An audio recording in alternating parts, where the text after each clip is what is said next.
Hello students, welcome to my e-learning class.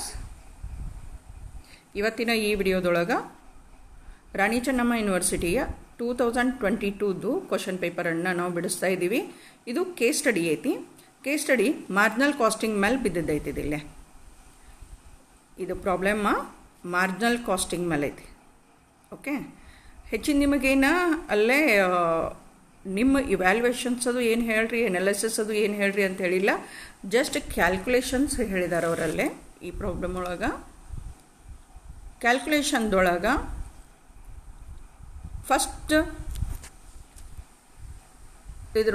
First point ಒಳಗೆ ಕೇಳಾಕತ್ತಾರ P V ratio and B E P.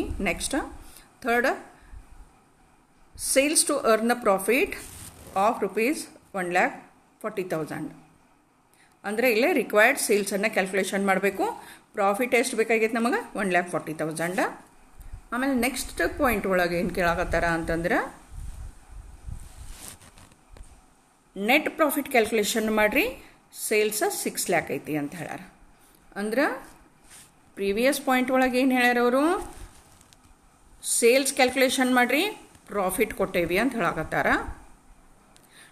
ಅದರ ನೆಕ್ಸ್ಟ್ದೊಳಗೆ ಏನು ಹೇಳಾಕತ್ತಾರ? Net profit calculation ಮಾಡಿರಿ, ನಾವು sales ಕೊಟ್ಟೇವಿ ಅಂತ ಹೇಳಾಕತ್ತಾರ. ಓಕೆ, ಆಮೇಲೆ ಲಾಸ್ಟಿಗೆ ಏನು ಹೇಳಿದಾರ ಅಂದ್ರೆ ಮಾರ್ಜಿನ್ ಆಫ್ ಸೇಫ್ಟಿ ಕ್ಯಾಲ್ಕುಲೇಷನ್ ಮಾಡಿರಿ ಅಂತ ಹೇಳಿದಾರೆ ಅಲ್ಲಿ. Okay, so let us start to solve the problem. ಫಸ್ಟಿಗೆ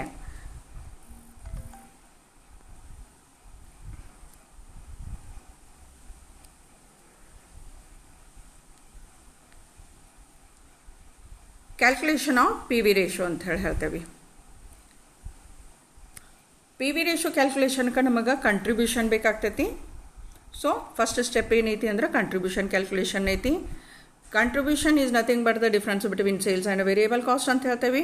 ಅದಕ್ಕೆ contribution equal to sales minus variable cost, ಈ ಒಂದು ಫಾರ್ಮುಲಾನ ಯೂಸ್ ಮಾಡಾಕತ್ತೇವೆ. ಸೇಲ್ಸ್ ಎಷ್ಟಿತ್ತು? 4 lakh. ಸೇಲ್ಸ್ ಎಷ್ಟು ಕೊಟ್ಟಿದ್ರು ಅವರಲ್ಲೇ? 4 lakh ಐತಿ. 4 lakh ಐತಿ. ಸೊ ಆ 4 lakh ತೊಗೊಂಡಿದ್ದೀವಿ. ಅದರೊಳಗೆ ವೇರಿಯಬಲ್ ಕಾಸ್ಟ್ 3 lakh ಇತ್ತು. 3 lakh ಮೈನಸ್ ಮಾಡಿದ್ದೀವಿ. ಆ ಹೊತ್ತಿನಾಗ ನಮಗೆ ಕಂಟ್ರಿಬ್ಯೂಷನ್ ಬಂತು 1 lakh. ನೆಕ್ಸ್ಟ್ ಪಿ ವಿ ರೇಷೋದ ಫಾರ್ಮುಲಾ ಏನೈತಿ? Contribution divided by sales. ಇದಿಷ್ಟ ಮಾಡಿದ್ರಿ ರೇಷೋ ಬರತ್ತಾ, ಇಲ್ಲ 100 ಮಲ್ಟಿಪ್ಲೈ ಮಾಡಿದ್ರಿ ಪರ್ಸೆಂಟೇಜ್ ಬರತ್ತಾ. ಸೊ ನಮ್ಮ ಕಂಟ್ರಿಬ್ಯೂಷನ್ ಬಂದೈತಿ 1 lakh. 1 lakh divided by sales ಎಷ್ಟಿತ್ತು? 4 lakh ಇಂಟು 100 ಮಾಡಿದ್ವಿ, 25% ಪಿ ವಿ ರೇಷೋ ಬಂತು.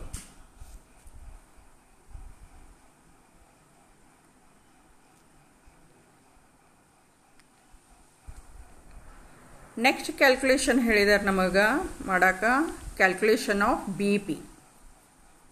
Okay, calculation of B P ಅಂತ ಹೇಳ್ತೇವೆ.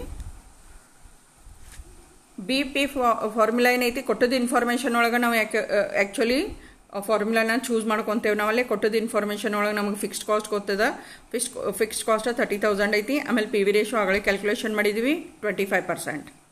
ಸೊ 30,000 ಡಿವೈಡೆಡ್ ಬೈ 25% ಮಾಡಿದ್ವಿ ಅಂತಂದ್ರೆ ಬಿ ಇ ಪಿ 1,20,000 ಬಂತು. ಓಕೆ, ಇದು ಸೆಕೆಂಡ್ ಕ್ಯಾಲ್ಕುಲೇಷನ್ ಮುಗೀತು ನಮಗೆ. ಅದರ ನೆಕ್ಸ್ಟ್ ಏನು ಹೇಳಿದಾರ ಅಂತಂದ್ರೆ sales to earn profit of 1,40,000 ಅಂತ ಹೇಳ್ಯಾರ. ಅದನ್ನು ನಾವು ರಿಕ್ವೈರ್ಡ್ ಸೇಲ್ಸ್ ಅಂತ ಹೇಳ್ತೇವೆ. ಇದಂಗೆ ನಮ್ಮದು ಬಿ ಇ ಪಿದ ಫಾರ್ಮುಲಾ ಇರತ್ತಲ್ಲ, fixed cost divided by P V ratio. ಅದಕ್ಕೆ ನಾವು ಏನು ಮಾಡ್ತೀವಿ ಅಂದರೆ ಫಿಕ್ಸ್ಡ್ ಕಾಸ್ಟಿಗೆ ಪ್ರಾಫಿಟನ್ನು ಆ್ಯಡ್ ಮಾಡಿದ್ದೀವಿ ಅಂದರೆ ರಿಕ್ವೈರ್ಡ್ ಸೇಲ್ಸ್ ಬರತ್ತಾ. ಸೊ ಫಾರ್ಮುಲಾ ಏನಾತಿಲ್ಲೇ? ರಿಕ್ವೈರ್ಡ್ ಸೇಲ್ಸಿಗೆ fixed cost plus profit divided by P V ratio ಆಯಿತು. ಫಿಕ್ಸ್ಡ್ ಕಾಸ್ಟ್ ಇತ್ತು ನಮ್ಮದು 30,000. ಪ್ರಾಫಿಟ್ ಎಷ್ಟು ಅಂತ ಹೇಳ್ಯಾರ ಅವರಲ್ಲೇ. ನಮಗೆ ಪ್ರಾಫಿಟ್ ಎಷ್ಟೈತಿ? 1,40,000 ಐತಿ. ಅದನ್ನು ಆ್ಯಡ್ ಮಾಡಿದ್ದೀವಿ divided by P V ratio 25%. So sales ಎಷ್ಟಾಯ್ತು? 6,80,000 ಅಂತ ಹೇಳ್ತೇವೆ ನಾವು. ಓಕೆ, ಥರ್ಡ್ ಕ್ಯಾಲ್ಕುಲೇಷನ್ ಮುಗೀತು. ಇನ್ನು ನೆಕ್ಸ್ಟ್ದು ಏನು ಹೇಳ್ಯಾರ ಅಂತಂದ್ರೆ ನಮಗೆ ನೆಟ್ ಪ್ರಾಫಿಟ್ ಕ್ಯಾಲ್ಕುಲೇಷನ್ ಮಾಡಿರಿ, ಸೇಲ್ಸ್ 6 lakh ಐತಿ ಅಂತ ಹೇಳ್ಯಾರ. ನೆಟ್ ಪ್ರಾಫಿಟ್ ಕ್ಯಾಲ್ಕುಲೇಷನ್ ಮಾಡಿರಿ, ಸೇಲ್ಸ್ 6 lakh ಐತಿ ಅಂತ ಹೇಳ್ತಾರೆ. ಆ ಹೊತ್ತಿನಾಗ ನಾವು ಏನು ಮಾಡಬೇಕಾಗ್ತೈತಿ ಅಂತಂದ್ರೆ ಫಸ್ಟಿಗೆ ಕಾಂಟ್ರಿಬ್ಯೂಷನ್ ಕ್ಯಾಲ್ಕುಲೇಷನ್ ಮಾಡಬೇಕು, because we know the P V ratio. Okay, profit ತಗೋಬೇಕು ಅಂತಂದ್ರೆ ಕಾಂಟ್ರಿಬ್ಯೂಷನ್ ಕ್ಯಾಲ್ಕುಲೇಷನ್ ಮಾಡಬೇಕು. Contribution includes the profit and fixed cost. Missing ಫಿಗರನ್ನು ಅಷ್ಟೇ ನಾವು ಅಲ್ಲೇ ಕ್ಯಾಲ್ಕುಲೇಷನ್ ಮಾಡಾಕತ್ತೇವಿ. ಸೇಲ್ಸ್ ಐತಿ 6 ಲ್ಯಾಕ, ಅದರ ಮೇಲೆ ನಾವು ಏನು ಮಾಡ್ತೀವಿ ಅಂದರೆ ಪಿ ವಿ ರೇಷೋ ಅಪ್ಲೈ ಮಾಡ್ತೇವೆ. ಸೇಲ್ಸ್ ಮೇಲೆ ಪಿ ವಿ ರೇಷೋ ಅಪ್ಲೈ ಮಾಡಿದ್ದೀವಿ ಅಂದ್ರೆ ಕಾಂಟ್ರಿಬ್ಯೂಷನ್ ಬರುತ್ತಾ. ಸೇಲ್ಸ್ ಎಷ್ಟೈತಿ 6 ಲ್ಯಾಕ್ ತೊಗೊಂಡ್ವಿ, P V ratio 25%. So 6 lakh ಮೇಲೆ 25% ನಾವು ಅಪ್ಲೈ ಮಾಡಿದ್ದೀವಿ ಅಂದರೆ 1,50,000 ಬರುತ್ತೆ. It is contribution. ಇದನ್ನು ನಾವು ಕಾಂಟ್ರಿಬ್ಯೂಷನ್ ಅಂತ ಹೇಳ್ತೇವೆ. ಓಕೆ, ನೆಕ್ಸ್ಟ್ ಏನು ಮಾಡ್ತೀವಿ ಅಂತಂದ್ರೆ ಟು ನೋ ದ ಪ್ರಾಫಿಟ್ ತಿಳ್ಕೊಬೇಕು ಅಂತಂದ್ರೆ ಅಂದ್ರೆ ಫೈಂಡ್ ಔಟ್ ಮಾಡಬೇಕು ಅಂದ್ರೆ ನಾವೇನು ಮಾಡಾಕತ್ತೇವಿ, ಕಾಂಟ್ರಿಬ್ಯೂಷನ್ ಒಳಗೆ ಫಿಕ್ಸ್ಡ್ ಕಾಸ್ಟನ್ನು ತೆಗಿಬೇಕಲ್ಲೇ. Contribution includes fixed cost and profit ಅಂತ ಹೇಳ್ತೇವೆ. ಅದಕ್ಕೆ ನಮಗೆ ಫಿಕ್ಸ್ಡ್ ಕಾಸ್ಟ್ ಗೊತ್ತೈತಿಲ್ಲೇ, ಕಾಂಟ್ರಿಬ್ಯೂಷನ್ ಗೊತ್ತೈತಿ. ಕಾಂಟ್ರಿಬ್ಯೂಷನ್ ಒಳಗೆ ಫಿಕ್ಸ್ಡ್ ಕಾಸ್ಟ್ ತೆಗ್ದೀವಿ ಅಂದರೆ ಪ್ರಾಫಿಟ್ ಬಂದುಬಿಡತ್ತೆ ನಮಗೆ. ಸೊ ಫಾರ್ಮುಲಾ ಯೂಸ್ ಮಾಡಾಕತ್ತೇವೆ ನಾವಿಲ್ಲಿ, profit equal to contribution minus fixed cost ಅಂತ ಹೇಳಿ. ಅದಕ್ಕೆ 1,50,000 ಕಾಂಟ್ರಿಬ್ಯೂಷನ್ ಬಂದೈತಿ, ಫಿಕ್ಸ್ಡ್ ಕಾಸ್ಟ್ 30,000 ಐತಿ. ಲೆಸ್ ಮಾಡಿದ್ರೆ ಪ್ರಾಫಿಟ್ ಬಂತು 1,20,000. 6 ಲ್ಯಾಕ್ ಸೇಲ್ಸ್ ಇದ್ದಾಗ ನಮ್ಮ ಪ್ರಾಫಿಟ್ ಐತಿ 1,20,000. ಓಕೆ, ಆಮೇಲೆ ಏನು ಹೇಳ್ಯಾರ ಅಂದ್ರೆ calculation of margin of safety ಅಂತ ಹೇಳಿ ಹೇಳ್ತೇವೆ. ಇಲ್ಲಿ ಮಾರ್ಜಿನ್ ಆಫ್ ಸೇಫ್ಟಿ ಅಂತ ಹೇಳಿ ಹೇಳ್ತಿರ್ಬೇಕಾದ್ರೆ ಕ್ಯಾಲ್ಕುಲೇಷನ್ ಮಾಡೋಕೆ ಹೇಳ್ಯಾರಲ್ಲ, ಇಯರ್ ಕೊಟ್ಟಿಲ್ಲ, ಸೇಲ್ಸ್ ಎಷ್ಟೈತಿ ಕೊಟ್ಟಿಲ್ಲ, ಅವರು ಜಸ್ಟ್ ಮಾರ್ಜಿನ್ ಆಫ್ ಸೇಫ್ಟಿ ಅಂತ ಹೇಳ್ಕೊಟ್ಟಾರ. ಅದಕ್ಕೆ ನಾವು ಒರಿಜಿನಲ್ 4 ಲ್ಯಾಕ್ ಇದ್ದು ಹೊತ್ನ್ಯಾಗ ಮಾರ್ಜಿನ್ ಆಫ್ ಸೇಫ್ಟಿ ಮಾಡಿದ್ದೀವಿ ಅಂದ್ರೆ ಉಳಿದುದು 2 ಸೇಲ್ಸ್ ಅದಾವೆ ನಮ್ಮ ಅಂತೇಕ. ಅದ್ರ ಮಾರ್ಜಿನ್ ಆಫ್ ಸೇಫ್ಟಿ ಕೇಳ್ಯಾರೋ ಇಲ್ಲೋ ಗೊತ್ತಿಲ್ಲ. ಅದ್ರ ಅಂದರೆ ಇಲ್ಲೇ ಸೇಲ್ಸ್, ಇಲ್ಲಿ ರಿಕ್ವೈರ್ಡ್ ಸೇಲ್ಸ್ ಮಾಡೇವಿ, ಇಲ್ಲಿ ಇನ್ನೊಂದು ಸೇಲ್ಸ್ ಐತಿ. ಅದಕ್ಕೆ ನಾವು ಏನು ಮಾಡಬೇಕಾಗ್ತೈತಿ ಅಂತಂದ್ರೆ ಈ 3 ಸ್ಟೆಪ್ ಒಳಗೆ, 3 ಸಿಚುವೇಶನ್ದೊಳಗೆ, 3 ಸೇಲ್ಸ್ದೊಳಗೆ ಮಾರ್ಜಿನ್ ಆಫ್ ಸೇಫ್ಟಿಯನ್ನು ನಾವು ಕ್ಯಾಲ್ಕುಲೇಷನ್ ಮಾಡಬೇಕು. ಅದಕ್ಕೇನು ಮಾಡ್ತೇವೆ ಅಂತಂದ್ರೆ ಫಸ್ಟಿಗೆ 4 ಲ್ಯಾಕ್ ಇದ್ದಾಗ ಒಮ್ಮೆ ಮಾಡಬೇಕು. ಆಮೇಲೆ ಇಲ್ಲೇ ಸೇಲ್ಸ್ ವೆನ್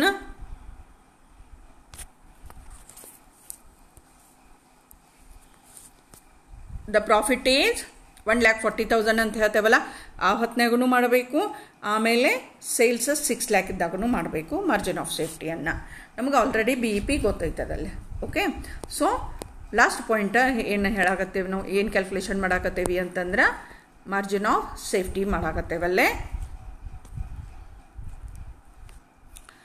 ಫಸ್ಟ್ ಸಿಚುವೇಶನ್ ಒಳಗೆ ಮಾರ್ಜಿನ್ ಆಫ್ ಸೇಫ್ಟಿ ಕ್ಯಾಲ್ಕುಲೇಷನ್ ಐತಿ. ಮಾರ್ಜಿನ್ ಆಫ್ ಸೇಫ್ಟಿಯನ್ನು ಅಂದರೆ ಏನು ಅಂತಂದ್ರೆ actual sales minus BEP sales ಅಂತ ಹೇಳಿ ಹೇಳ್ತೇವೆ ನಾವು. ಅಲ್ಲಿ ಆ್ಯಕ್ಚುಯಲ್ ಸೇಲ್ಸ್ ಒಳಗೆ BEP ಸೇಲ್ಸ್ ಮೈನಸ್ ಮಾಡಿದ್ದೀವಿ ಅಂತಂದ್ರೆ ಮಾರ್ಜಿನ್ ಆಫ್ ಸೇಫ್ಟಿ ಬರ್ತೈತಿ. ಫಸ್ಟ್ ಸಿಚುವೇಶನ್ ಐತಲ್ಲಿ ನಮ್ಮದು 4 ಲ್ಯಾಕ್ ರೂಪೀಸ್ ಸೇಲ್ಸ್ ಇದ್ದು ಹೊತ್ನಾಗ margin of safety actual sales minus BEP sales ಅಂತ ಹೇಳ್ತೇವೆ. ಅದಕ್ಕೆ ಆ್ಯಕ್ಚುಯಲ್ ಸೇಲ್ಸ್ ಎಷ್ಟೈತಿ 4 ಲ್ಯಾಕ್ ಐತಿ, BEP ಸೇಲ್ಸ್ ಐತಿ 1,20,000. ಅದರೊಳಗೆ ಅದನ್ನು ಮೈನಸ್ 4 ಲ್ಯಾಕ್ ಒಳಗೆ 1,20,000 ಮೈನಸ್ ಮಾಡಿದ್ವಿ ಅಂದ್ರೆ 2,80,000 ಅಂತ ಹೇಳ್ತೇವೆ. ಅದರ ನೆಕ್ಸ್ಟ್ ವೆನ್ ಸೇಲ್ಸ್ ಆರ್ 6,80,000. ಎರಡನೇ ಸಿಚುವೇಶನ್ ಒಳಗೆ ನಮ್ಮ ಸೇಲ್ಸ್ ಬಂದಿತ್ತಲ್ಲ, ರಿಕ್ವೈರ್ಡ್ ಸೇಲ್ಸ್ ಕ್ಯಾಲ್ಕುಲೇಷನ್ ಮಾಡಿದ್ದೀವಲ್ಲ, ಆವಾಗ 6,80,000 ಸೇಲ್ಸ್ ಇತ್ತು. ಆ 6,80,000 ಒಳಗೆ 1,20,000 ಲೆಸ್ ಮಾಡಿದ್ದೀವಿ ಅಂತಂದ್ರೆ 5,60,000 ಬಂತು. ಇನ್ನು ಮೂರನೇದು when sales are 6 lakh, sales 6 lakh ಇದ್ದು ಹೊತ್ನಾಗ ಆ್ಯಕ್ಚುಯಲ್ ಸೇಲ್ಸ್ 6 ಲ್ಯಾಕ್ ಐತಿ, ಅದರೊಳಗೆ BEP ಸೇಲ್ಸ್ 1,20,000 ತೆಗೆದ್ವಿ ಅಂತಂದ್ರೆ ಮಾರ್ಜಿನ್ ಆಫ್ ಸೇಫ್ಟಿ ಬಂತು 4,80,000. Please like, share and subscribe my channel for more videos on costing methods and techniques subject. Thank you.